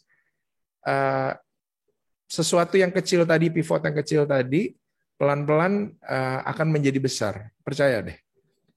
Dan dan tadi apa sih David lu bilang, kesalahan ya? How do you manage kesalahan gitu? Ya. Ya itu sih, kalau aku bilang susah yang ngomong tentang resiko dan terlalu rumit ya. Cuman aku selalu bilang start small, give excellence. Dari dulu Pastor Jeffrey selalu bilang give your excellence, dan rada sabar gitu ya. Kadang kurang sabar teman-teman ini. Dan kita, David umurnya sama nggak sama saya ya? Mungkin kita bisa lebih sabar ya. The younger we are, unfortunately, karena kita dilatih dengan sosial media, dengan handphone, dengan proses yang begitu mudah, we are a lot more impatient. The younger we are, the more impatient we are. So if you are patient, and if you can focus, you have a superpower. In a world, ini kalimat bagus juga nih, terakhir. In a world of distractions, he who can focus is king. Itu kayak, kalau dulu kan, in the world of the blind, the one-eyed man is king. Bener nggak? Di dunia orang buta, yang punya mata satu aja jadi rajanya. Nah, di dunia yang penuh banyak, apa sih, distraction apa ya bahasa Indonesia-nya? Distraction gangguan ya. Di dunia yang ruwet dan banyak gangguan, tapi orang yang bisa fokus, dia akan jadi rajanya. Gitu. Very good. Thank you. So, Thea, what do you think? Right. Aduh, kayaknya udah disebutin semua. But then, I've got a few lah to add gitu. For me, prinsip dalam kehidupanku itu, Kak, setiap ada problem pasti ada solusi. Tidak mungkin Tuhan memberikan kita problem yang nggak bisa diselesaikan. Kita nggak bisa nyelesain sih, tapi Tuhan bisa gitu. Jadi, if we make mistake, for instance, kayak tadi Kak David bilang, oke, kita turnover bolanya, kita bikin kesalahan, diambil bolanya ke orang. Gitu. But if we can hustle up, make up mistake. I bet you are familiar with this term, because kita selalu diajarin dengan kalimat itu, hustle up, make up mistake. It's okay, mereka at the point, dan kita bisa fight back gitu. Nah, di sini yang kita perlukan adalah kembali lagi fokusnya kemana? Fokusnya tuh akan apa yang Tuhan bisa lakukan, bukan fokusnya apa yang harus gue lakukan sekarang. Karena kalau lagi di trap, I cannot do anything. Ini garis out, ini 2 orang, nggak bisa. Ini backward gitu kan. Tapi ketika kita fokus Tuhan, kalau dengan hikmatnya Tuhan, pasti aku bisa ngelewatin ini. Gitu. Karena mistake itu inevitable for me. Kita human, kita make human errors gitu. But kalau misalnya aku bisa relate ke apa yang aku alami, pernah kesalahan apa, mungkin sebenarnya bukan kesalahan, tapi keadaan yang aku memang nggak bisa predik. Jadi last year we launch Jamuan itu as a fast food chain, Indonesian Food Cup. Jadi secara packaging, secara lokasi, secara bisnis strategi, promotion and everything itu di-tailor untuk office people, untuk event, untuk acara-acara gitu. Dan baru 2 minggu buka, kita baru grand opening, PSBB total, lockdown gitu. Nah, pada saat itu kan pasti, aduh, I made mistake nih. Kenapa I made the decision back then? Gitu. Then I was focusing on my problem. Nah, ketika lagi pandemi itu kan kita banyak spend time sendiri. Kita banyak mendekatkan diri sama Tuhan. And during my worship session, Tuhan cuma ingetin lagu The Blessings waktu itu. Bahwa di situ dibilang Tuhan memberkati dan melindungi engkau. Tuhan menghadapkan wajahnya kepadamu dan memberikan engkau kasih karunia, Tuhan memberikan damai sejahtera gitu. Pada saat itu Tuhan bilang, dari kecil kamu ke gereja, kita angkat tangan dan kita terima setiap pulang kebaktian gitu. But now you have to live it. Jangan cuma angkat tangan setiap kebaktian tapi you don't live it. Because Tuhan yang sama sebelum pandemi adalah Tuhan yang sama di masa pandemi. Dan pada hari itu I was like surrendering gitu. Tuhan, I cannot do anything without you. I need your wisdom, I need your creativity, and I will do my best to fulfill the dreams, the vision, the new wisdom that you are given to me. Gitu. Jadi pada saat itu perspektif saya pivot lagi Kak David, permasalahan blessings. Jadi benar-benar setelah Tuhan kasih new wisdom, a cup of wisdom, I follow through. This is the part that a lot of us might forget gitu. Jadi kalau Tuhan udah kasih something, itu juga harus dikejar. Bukan kita tidur bangun udah kejadian. It will take blood and sweat gitu untuk get back up from our mistake, from something challenge yang kita nggak bisa prediksi dan itu tetap terjadi. Gitu. Jadi ya for me kalau mistake inevitable, tapi if we believe in what God can do, pasti ada solusi. Pasti ada. Tuhan terlalu besar. Amen. Thank you for sharing from your heart. Gue nyelip boleh nggak dikit? Tadi boleh dong, nyambung. Bro. Nyelip banyak juga gak apa-apa. Gue baca buku Peter Thiel ya, David pasti tahu Peter Thiel ya, VC, one of the legendary VC di US, di the whole world ya. Bukunya yang terkenal Zero to One tentang investing. Dia kalimat yang nyangkut dari satu buku. Biasanya kita kalau baca buku nyangkut satu kalimat doang ya. Dia bilang kita tuh harus percaya dunia masih banyak rahasia, kata dia. We have to believe the world is still full of secrets. Sebagai visi itu kan kerjaan dia ya, ngeliatin orang presentasi, kayaknya bisa gede nih gitu. Ada batu, ada patung di dalam marmer ini gitu ya. So problem dan tantangan seperti tadi ya, bahwa selalu percaya bahwa masih ada rahasia.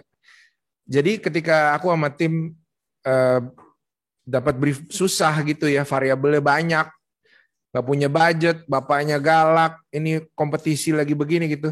Selalu pasti ada. Aku suka banget gambar irisan fan itu tahu ya, yang dua lingkaran ini ya, bahwa you have to believe this thing exists. Maksudnya ini kayak orang kalau lagi makeup begini ya tangannya ya. Nah ini kalau lagi review makeup nih, you have to believe barang ini nih ada gitu. Every single day. You have to believe ada kok jalan keluarnya. Kayak kalau dalam konteks praktikal ya, kayak kemarin waktu Telkomsel ulang tahun ke-25, the biggest telco dengan cap triliunan rupiah. Tapi lagi pandemi, mereka nggak bisa syuting. Pandemi masih orang pada takut, belum ngerti. So gimana bikin ulang tahun ke-25 dengan satu orang aja. Dan kalau kalian Google nanti Telkomsel 25 tahun itu dari Ceritra yang bikin, and we did very beautifully sampai ke grup-grup Singtel di Singapura. Karena kita percaya ada kok. Pandemi shoot cuma boleh satu. Ini Telkomsel sangat besar, angka 25, angka bagus, ada irisan di tengah ini gitu. Jadi you have to wake up every day believing bahwa bisnis kamu masih banyak rahasianya gitu. What you have to do is you find that secrets gitu, unfold that secrets gitu. Very, very good. Thank you for sharing that. Itu juga sesuatu yang sekali lagi kalian bisa belajar. Ini bukan ilmu yang kita ciptakan, if you may, ya, tapi semuanya datang daripada buku yang kita baca. Edward, for some of you, saya senang banget Edward kasih contoh ini, karena some of you guys are thinking like, Kak, saya artis, Kak, saya seniman, saya nggak suka baca-baca buku. I'm not a business guy. So it's one thing that I learned about Edward adalah waktu dia cari waktu mau ngobrol sama saya, karena saya datang dari 100% dunia bisnis. Istri saya seniman, seperti Edward, right? And so dia mau belajar gitu, gak cuma sekedar gua orangnya cuma seniman, gua gak baca buku-buku bisnis. You gotta learn, alright? Lu belum ketemu buku yang lu suka sebetulnya. Orang-orang yang bilang begitu, teman-teman, let me give you a tip. Kamu belum ketemu buku yang kamu suka aja. Jadi terus cari sampai ketemu buku yang kamu suka, build your appetite. Karena baca buku itu curang. Kamu tahu nggak curang baca buku itu? Dia tuh curang yang legal. Karena lu bisa nggak masuk lubang yang sama, ada jalan pintas, ada jalan tempat lu digebukin, lu nggak usah lewat situ, karena udah ada buku gitu. But you have to build your appetite. Find a good book. Biasanya Amazon bestseller tuh lumayan ini ya, lumayan gampang dicerna ya David ya. Jadi topik yang lu suka, baca sedikit-sedikit aja, 2 lembar sehari. But baca buku itu curang yang dibolehkan. Jadi sayang kan kalau curang dibolehkan nggak dipakai. Gitu. Curang yang legal, gua seneng curang yang legal.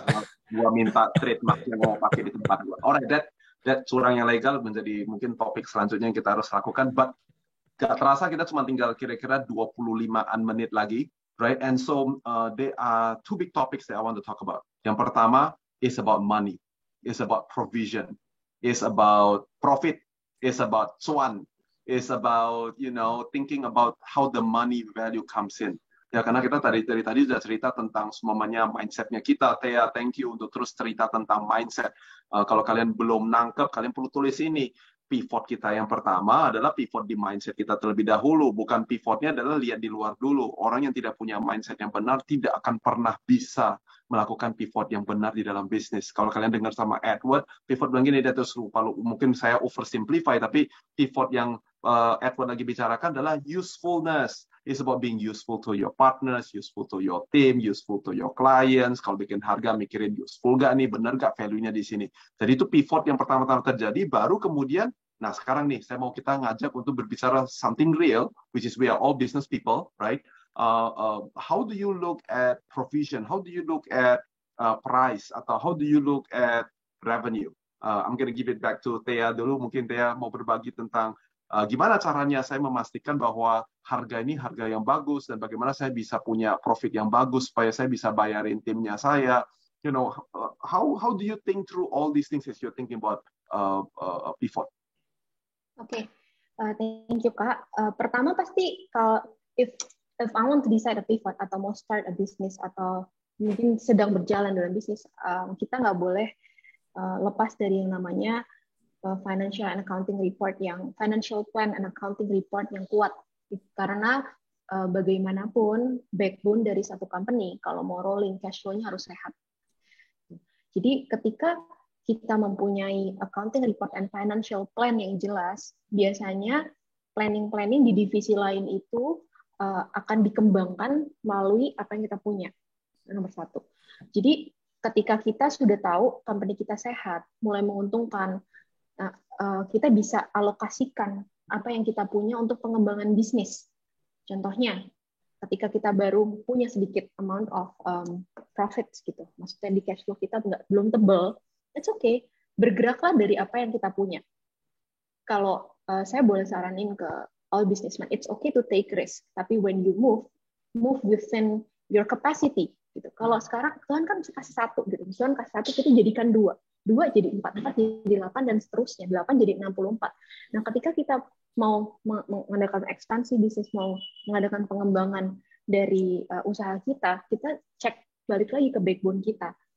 Dan cash flow yang sehat itu harus proporsi antara cost, antara um, antara OPEX dan gaji itu semuanya harus disusun. Jadi nggak bisa kita, oke, bulan ini kita bertahan ya, tapi ya udahlah kita take risk aja, kita langsung ekspansi aja, nanti kalau bulan depan nggak bisa ya baru mikir lagi. Nggak bisa kayak gitu. You have to think through, you have to plan 1 month, 3 months, 6 months, a year, 3 years, 5 years gitu. Jadi your business will be sustainable. If you want your business to be just like 1 year ya mungkin bisa, tapi if you want to be sustainable, backbone di financial plan has to be very strong. Dan nggak bisa dipungkiri semua orang yang memulai bisnis pasti ya tujuannya untuk mendapatkan profit. Itu sih Kak. Okay, very very good. Thank you for sharing, Thea. I'm gonna let Edward untuk kasih perspektifnya dia terlebih dahulu. Soal ini ya, provision profit ya. Gue ini paling gak demen duit, Fit. Maksudnya bukan gitu ya. Maksudnya gini. Tadi gue punya contekan. Oke. Jadi gini. Kalau kita main game, pada suka main game nggak teman-teman di sini? Biasanya ya, kalau game itu kan selalu ada di built-in, selalu lu tuh bisa upgrade diri, bener nggak? Supaya gamenya menarik. Biasanya kan bisa beli pedang, bajunya jadi lebih kuat, gitu ya, larinya lebih cepat. Dan habis bunuh musuh dapat koin, dapat XP untuk ditukar gitu. Nah, kalau main game, kalau teman-teman main game tuh tahu, biasanya ada satu barang yang dia nggak mahal banget, tapi dia nggak murah, dan kita biasanya harus sabar, bunuhin yang kecil-kecil dulu terus rajin sampai beli barang. Tapi kita seringkali tergoda beli barang yang deket-deket nih, yang langsung bagus, langsung nambah pedangnya segini. Tapi kita tahu barang yang rada jauh ini, kalau kita bisa sabar aja beli itu satu barang, the journey ahead jauh lebih mudah. Si pedang yang itu. Benar nggak? Kan kita selalu punya satu barang itu. Nah, buat saya barang itu tuh seringkali dulu saya sering terkecohnya itu mengenai tadi. Kalau bisnis fotonya nggak jalan, berarti kameranya kurang tajam, websitenya kurang cantik, gitu ya. Meetingnya kurang pakai baju keren. Jadi hal-hal yang kayaknya dekat tapi mudah. Padahal aku selalu kalau menurutku saat ini, kalau kita ngomong tadi Yesus lebar ya, David kasih bilang profit. Mungkin aku bilang tadi balik ke Tia bilang tentang profit yang diinvest lagi, itu selalu tentang orang sih, selalu tentang people. Do you take care of your own people gitu? Karena orang yang pinter kan nggak blow on ya, bener? Orang yang pinter nggak blow on, dan orang pinter akan stay di company kamu. Nggak melulu tentang uang, tapi kalau kamu punya a healthy profit yang bisa diinvest ke company yang lebih bagus, lebih maju, punya visi, dan gaji juga bagus, all this kamu kembaliin, dan akhirnya kamu jadi punya pedang yang tadi aku bilang itu. Aku rada muter-muter, cuman intinya gini nih, seringkali kita tuh terkecoh, maksudku. Seringkali kita terkecoh, kita pikir, if you're a bakery gitu, lu pikir ini oven yang 150 juta nih will bring my business to the next level gitu. Padahal seringkali mungkin iya jawabannya down the road, tapi seringkali di awal bisnis itu about tim kamu happy nggak kerja. Kalau when they pick up the phone, are they happy? Do they give an extra mile gitu? Kalau kalian orang pikir endorse influencer jutaan, belasan juta, puluhan juta akan bring their business maju. Nggak juga gitu. What you have to do, hal-hal yang seringkali kita nggak pikirin, dan biasanya hal-hal yang nggak nyaman. Kalau nyambung tadi Tia bilang kan tentang growth itu dari ketidaknyamanan ya. Jadi mungkin itu satu mengenai bisnis yang profit yang diinvest lagi. Tapi yang kedua, again, kata-kata yang udah bosan banget disebut, nanti kalian akan nikmati gitu. If the process is right, kalian nanti akan nikmati. Kalian selalu lihat kerjaan lu ya kerjaan lu. Bukan kerjaan ini akan dapetin profit itu. Kalau saya mikirnya gitu. Karena the more you do, the more excellent, apapun patokannya ya, apakah delivernya oke, service lu oke, 150%, apapun padanan excellence yang kalian punya, kalau kalian fokus di sini, sudah pasti kalian akan terus dicari orang dan you can sell a higher price. Dan elemen terakhir ya, kalau nasi uduk ada bumbu, ada bawang goreng di atas itu namanya sabar. Jadi you have to be patient and live below your means. Ada saatnya kalian akan menikmati kalau itu sudah berhasil, tapi sebentar juga kok. I don't know ya. Kalau gue personally appetite-nya nggak kayak mau beli sesuatu yang ekstravagan gitu ya. In the end, you want to be useful for your people gitu ya. Lu bisa kasih bonus ke tim lu, a good career, dan company yang maju ke suatu tempat. Pada akhirnya ujungnya itu kok. Ujungnya bukan a nice house, a nice car for me ya. Karena it's just bonuses. All those things itu hanya bonus aja.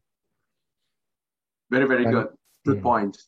Yeah. So as I promised, one more thing that hopefully kita bisa lakukan nih. Kadang-kadang kalau orang bilang pivot, itu cuman excuse. Ada cuma sebuah excuse, alasan yang negatif, atau itu adalah sebuah reason, sebuah alasan yang positif. Atau kalau kita mau bermain dengan kata-kata, waktu tadi lu bilang lu pivot, lu lagi moving on, atau lu lagi giving up. I wonder what you guys thought about it. Menarik. Go ahead, Ed. Tea dulu deh. Ya, Tea dulu. Silakan Tea. Tea dulu. Okay, thank you Kak. Apakah itu adalah excuse atau reason? That's the question ya Kak. Ya, giving up atau moving on. Oke. Kalau buat aku, apapun yang kita lakukan di dalam kehidupan ini, itu kembali lagi kepada motivasi di hati kita, yang bisa kita selalu cek sama Tuhan.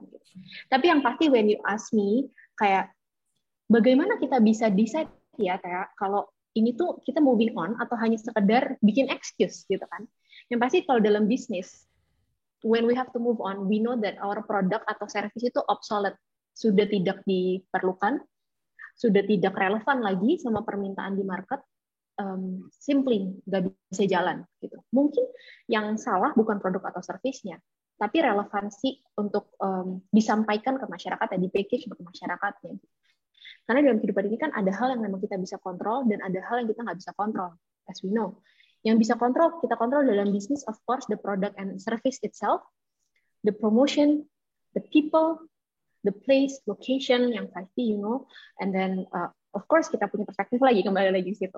Dan hal-hal yang kita nggak bisa kontrol, itu adalah hal-hal yang tidak bisa diprediksi. Contohnya seperti pandemi yang sedang kita alami sekarang.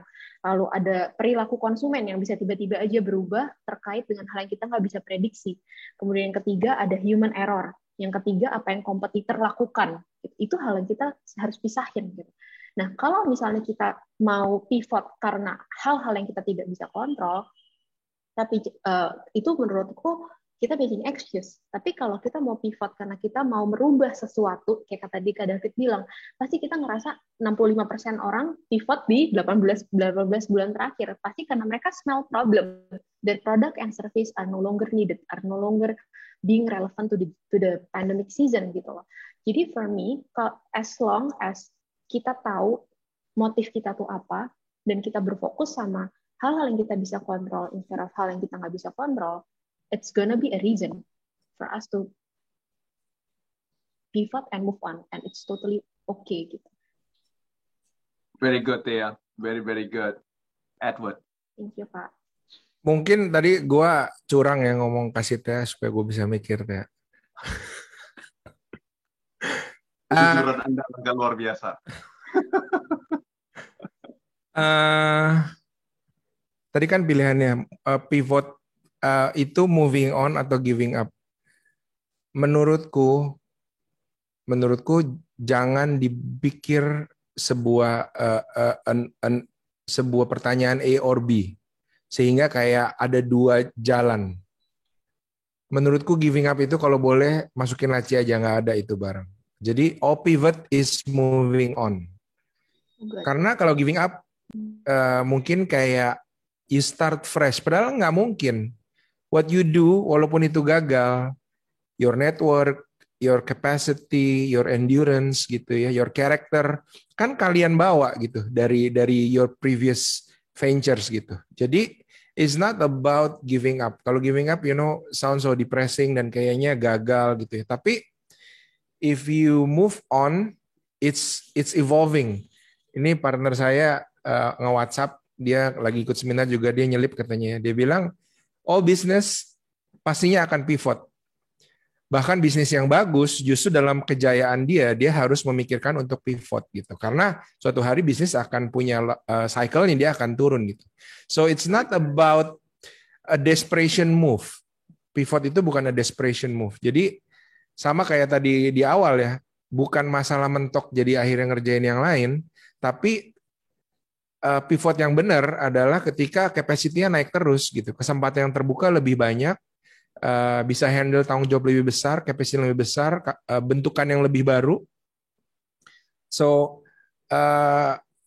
kalau dalam konteks cerita ya tetap sama. Kalau dilihat dulu ya, kalau boleh cerita sedikit dari motret wedding, terus saya dulu ada kesempatan motret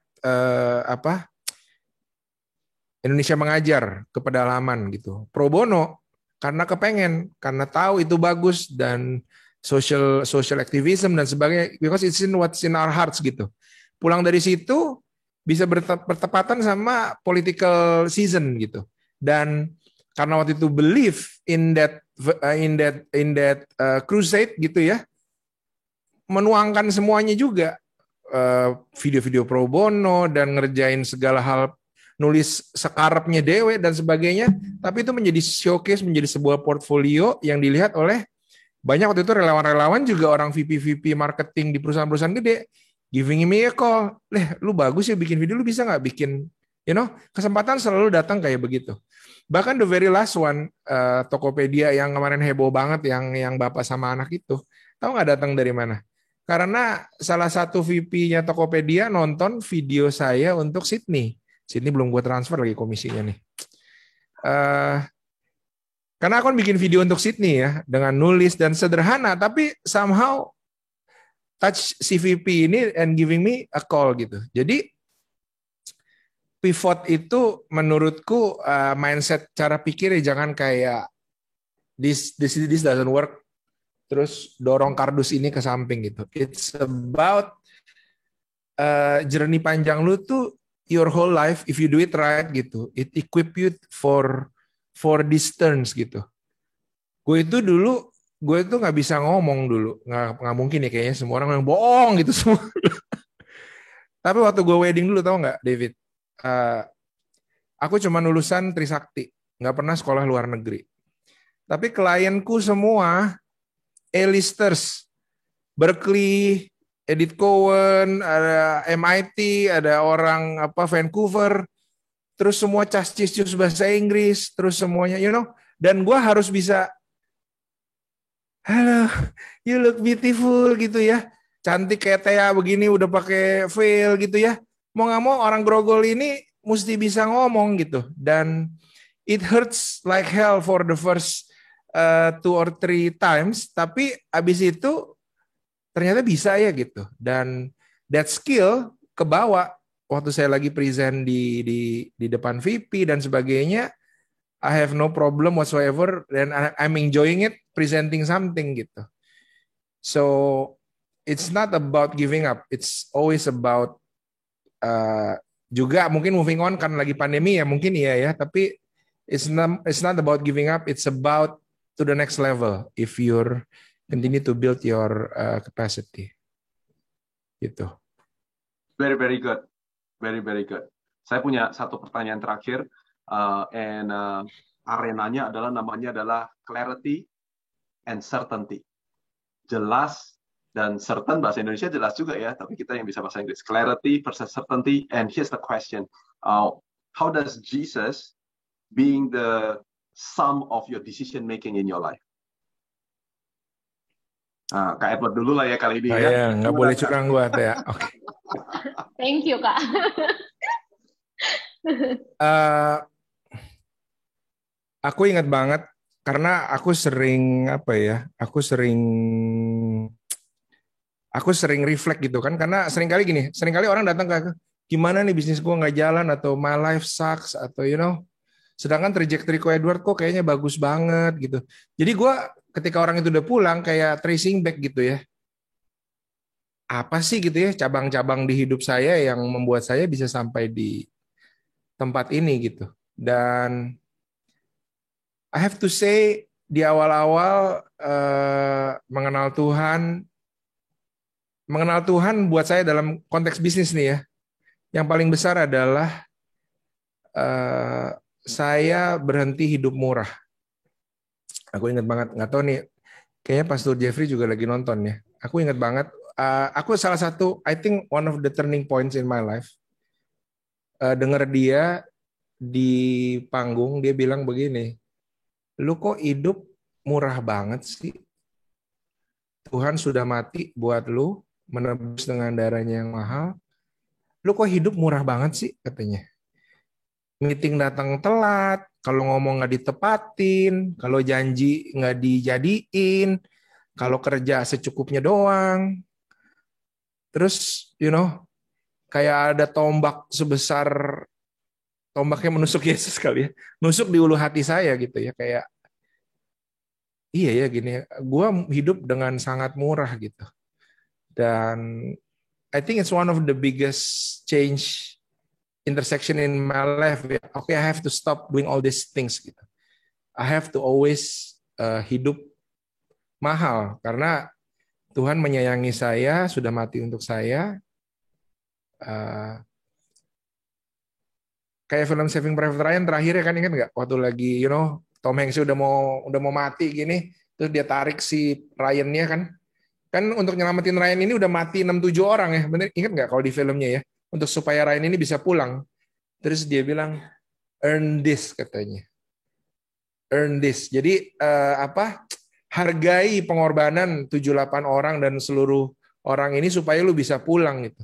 Makanya di akhir filmnya si Ryan yang udah tua bilang, tanya sama istrinya, tell me I had lived a good life katanya. Tell me bahwa hidup gue tuh udah sepadan dengan pengorbanan orang banyak ini gitu. Jadi itu sih mungkin I think one of the biggest shift in my youth ya dulu ya, maybe 15 years ago. Kenapa karena sebuah perubahan sikap hanya karena hukuman, hanya karena omongan orang, desakan orang itu nggak akan lasting. Dia harus trigger something yang deep, yang benar-benar jadi flame di hati kalian gitu. Dan buat setiap orang berbeda. Buat saya kalau saya telusuri balik salah satunya itu kok lu hidup murah banget sih gitu. And I start living expensively and it brought me to where I am today. So Pastor Jeffrey, thank you ya kalau nonton, nanti komisi transfer juga. Itu Pastor Jeffrey langsung muncul. Diminta komisinya. Lu hidup murah banget sih gitu. Digituin gue sakit hati gue jadinya. Thank you Jeffrey. No problem. 15 years ago, maybe 20 years ago. Ya, so itu pertanyaan terakhir yang memang saya mau tanya kepada Edward, karena kita disebut sebagai pengusaha Kristen, pemimpin Kristen. If our biggest pivot in life is not because what Christ has done in our life, bukan karena apa yang Kristus sudah lakukan dalam kehidupan kita, lantasan apa sih yang membedakan kita dengan pengusaha-pengusaha lain? So thank you Edward untuk share. Mari kita semuanya juga bisa hidup jangan murahan gitu ya. Very very good. Thea, you ready? Yep. Thank you so much, Edward, for the wisdom. For me, bagaimana Tuhan itu selalu menjadi sum of akhirnya menjadi decision making prosesnya tuh ke arah sana. Yang pertama, I learned so much from this church ya. I think I always hold on to Matthew 5:16. Dalam apapun yang kita lakukan, biarlah terangmu bercahaya agar orang melihat perbuatanmu yang baik dan memuliakan Bapamu di surga. Jadi dalam apapun yang kita lakukan, ya baiklah, segala sesuatu kita point lagi balik ke Tuhan gitu. It's not about us, karena segala sesuatu yang kita punya, yang kita kerjakan, musim hidup yang kita jalani, peran kehidupan baik sebagai anak, businessman, businesswoman, sebagai teman, sebagai istri atau suami, semuanya itu kan memang harus dilakukan untuk kembali lagi memuliakan nama Tuhan. Yang pertama, yang kedua, saya berpegang pada prinsip di mana segala sesuatu diperbolehkan, namun tidak semuanya itu berguna. Jadi ketika mau membuat sebuah keputusan untuk melakukan sesuatu, pikirkanlah ya Tuhan memberikan kita freedom and free will. Tapi sebagai pengusaha yang Kristen atau yang kita mengenal bahwa kasihnya Tuhan terlalu besar, pilihlah hal-hal yang memang berguna gitu, dan senantiasa kembali lagi memuliakan nama Tuhan. Yang ketiga, ketika kita sedang melakukan sesuatu, lakukanlah itu seperti kita bekerja untuk Tuhan, bukan human masters. Mungkin di sini banyak teman-teman yang masih juga bekerja under company, institution, atau apapun, tapi ketika kita bisa berfokus sama hal-hal yang lebih ilahi, secara nggak langsung keseharian kita, perbuatan kita, keputusan kita tuh kecil-kecil, tapi mendatangkan damai sejahtera, dan align sama purpose, sama keinginan Roh Kudus gitu, Kak. Wow, so good. Well, ternyata saya masih punya waktu beberapa menit lagi, so I'm looking and I'm seeing like what one question I want to ask from you. Mungkin saya mungkin karena Edward sejarah kerjanya udah lebih daripada 10 tahun dan Thea sekarang masih baru memulai dalam 5 tahun yang pertama. Mungkin I want you guys to give a piece of advice kepada teman-teman semuanya dari berdasarkan pengetahuan, pengalaman dan wawasan kalian sebagai entrepreneur. Apa your last words untuk your respective crowd, yaitu adalah untuk Thea, untuk yang bisnisnya mungkin di antara 1 tahun sampai 5 tahun lagi sedang memulai, dan untuk Edward yang mungkin sudah 10 tahun ke atas dan sudah lebih lama ada di dalam bisnis. Go ahead, Thea. Oke. Kalau buat aku bisa bilang betul kata Kak David, di mana aku masih ada di proses, aku masih ada di dalam masa-masa sedang membangun, dan tentunya yang aku bisa inspirasi kepada teman-teman adalah kesuksesan itu bukan perkara how much money we earn today gitu, tapi bagaimana kita setia dalam proses. Kalau dulu aku di basket, aku selalu diajarin di mana kesuksesan itu bukan kita menang championship nasional setiap tahun, jadi MVP, atau kita poin 50, kita sendiri poin 30 poin dalam satu pertandingan. Bukan itu. Tapi gimana kita memberikan 100% our effort sebagai rasa syukur kita sama Tuhan. Buat kesempatan apapun yang dia taruh di tangan kita, kita kasih 100% setia, dan be excellence. Itu adalah kesuksesan yang sebenarnya kalau buat aku. Jadi dimanapun aku sekarang berada, mungkin aku belum sampai di mana Kak Edward berada, tapi aku percaya kalau aku bisa bilang hari ini aku punya sukacita dalam menjalani my hardships, itu adalah karunia yang sangat besar gitu. Karena ujung-ujungnya I will have hope of my eternal assurance.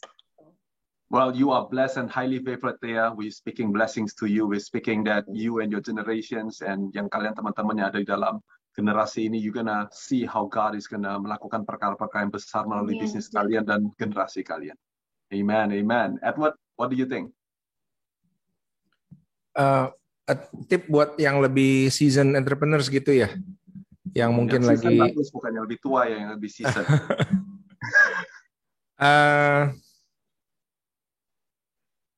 Menurutku banyak hal tadi ya aku pertama, if something is not working, kalau boleh di screen capture aja nih foto gue lagi megang kesalahan nih. It's in your hands, and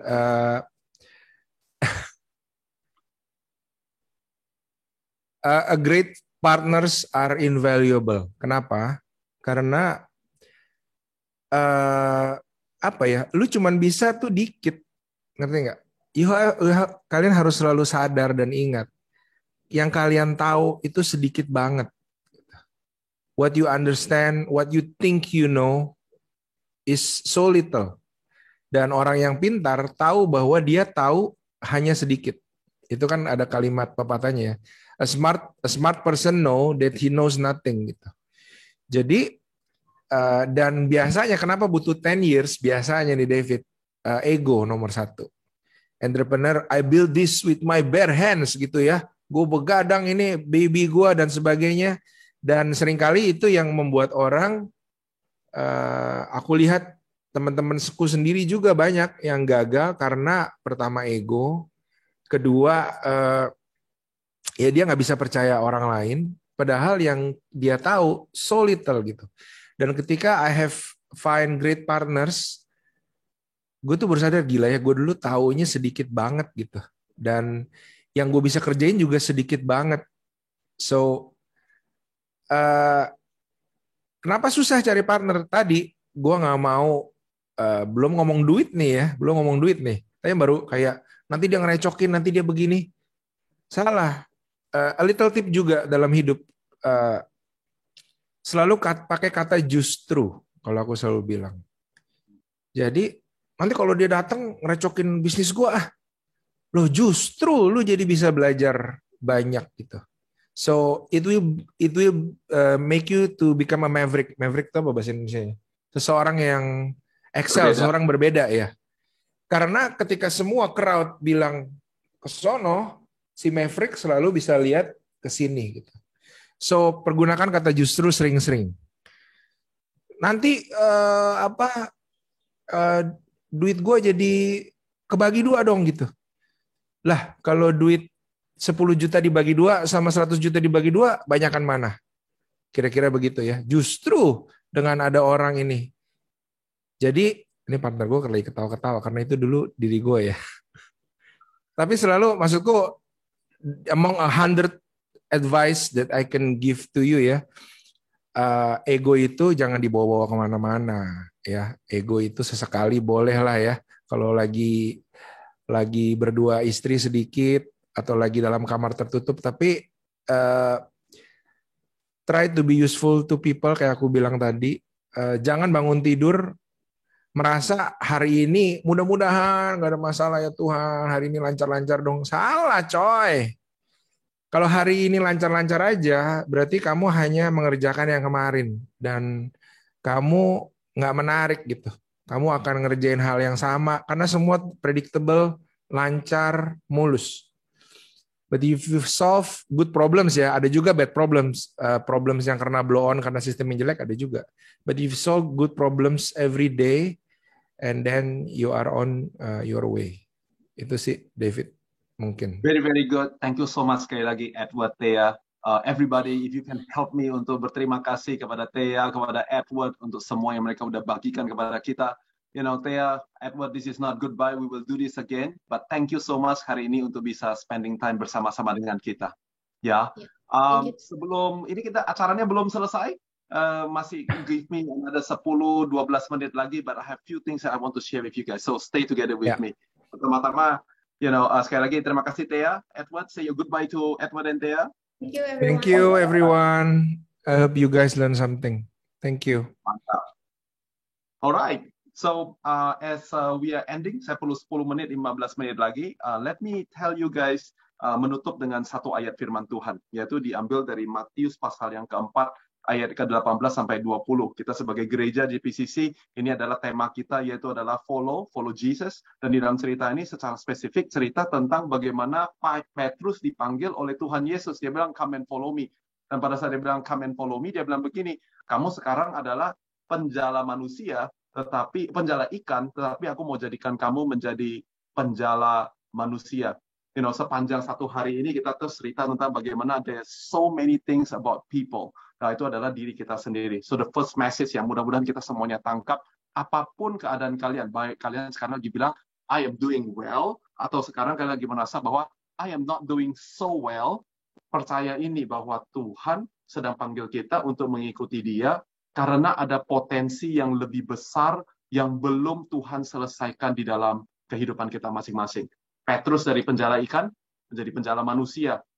Rasul Paulus yang kita kenal, yang menulis banyak kitab di dalam Perjanjian Baru, dia adalah Saulus yang tidak bisa melihat apa-apa, tapi Tuhan melihat potensi yang besar, dan oleh karena itu dia katakan, come and follow me. So, that is my first encouragement kepada kalian. Selanjutnya saya mau menyampaikan 3 buah cerita, dan mudah-mudahan ini membantu kalian untuk berpikir masing-masing cerita tentang apa sih yang saya harus lakukan di season-season seperti ini. Yang pertama-tama yaitu adalah kalau kalian mengenal sebuah karakter yang namanya adalah Walt Disney. Yaitu adalah yang kita mungkin kenal dengan Disney Channel, Disneyland, and all those sort of things. Kalau kalian perhatikan, Walt Disney sendiri memulai dengan satu urusan saja, yaitu adalah gambar Mickey Mouse. Dan dia percaya bahwa dengan Mickey Mouse ini, dia bisa menjadi berkat, dia bisa menjadi bahan ketawaan untuk banyak rumah tangga, ayah, ibu, dan bersama dengan anak-anaknya. Of course, today we see how Disney has evolved. Dia sudah melakukan pivot demi pivot demi pivot. Mulai daripada cuman karakter Mickey Mouse, dia memiliki karakter-karakter yang berbeda-beda, sehingga akhirnya dia membangun sebuah theme parks, yaitu yang kita kenal dengan Disneyland, ada di mana-mana di seluruh dunia. Tapi lebih daripada hanya theme park saja, kemudian dia masuk ke dunia media. Dan akhirnya menjadi sebuah studio, beberapa yang tentu kita kenal seperti Marvel, seperti Pixar, seperti Lucasfilms. Ini semuanya adalah bentuk daripada pivot yang dia lakukan. Dan of course, sekali lagi, beberapa dari kalian mungkin pernah lihat, kalian pernah tinggal di hotel, atau di resort, atau di cruise yang dimiliki oleh Disney. So maybe as you're thinking about pivot, as you're thinking about your reset button, maybe perjalanan kalian lebih mirip seperti Walt Disney. But some of you, maybe cerita kalian lebih mirip dengan Sir Richard Branson, atau brandnya namanya adalah Virgin. Virgin adalah brand sekarang yang memiliki 300 brand di seluruh dunia. Dia punya bisnis, namanya tentu baru-baru ini kalian dengar ada Virgin Galactic, di mana mereka pergi ke luar angkasa. Kemudian tentu ada pesawat, ada trains, ada rackets kalau untuk kita yang mungkin lebih muda, umurnya lebih tua, Tapi kita lupa bahwa dia mulainya dengan students. Dan pada saat dia membuka majalah namanya Students, Richard Branson sudah mengatakan bahwa dia mau ada students racket, students airline, students hotel, students phone, and students semuanya.